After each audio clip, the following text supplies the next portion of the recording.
তবে প্রত্যেকটা বক্তব্যের রেকর্ডিং আমার কাছে মোবাইলে সেভ করা আছে।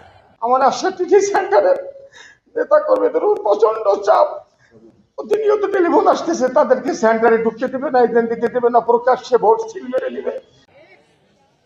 সময় মতন বাঁশি বাজবে আর আপনারাও নাচবেন। আর যেগুলো আমার ভিতরের মুনাফেক, এমপি মহোদয় নিজেই বলেছেন আমি আশাটিতে কেন্দ্রে এজেন্ট দিতে দিব না। তারপর থেকে তার নেতা কর্মীরা এত উৎসাহিত হয়েছে, এই উৎসাহিতের ফলে এখন আমার জীবন নিয়ে ঝুঁকি, এবং আমি শেষ পর্যন্ত টিকে থাকতে পারবো কিনা আমি জানি না। ওরাও খেলছে, আমিও খেলবো। এই নির্বাচনটা যাতে সুষ্ঠু অবাধ হয়, আমার একটা সুষ্ঠু নির্বাচন সাংবাদিক ভাইদের মাধ্যমে আমি মাননীয় প্রধানমন্ত্রী ধরতে দেব না যে বুঝা গেছি। তাহলে যতদিন আমি থাকবো ওরা তরপাইয়া তরপাইয়া তরপাইয়া কষ্টে জান যাইব গিয়া।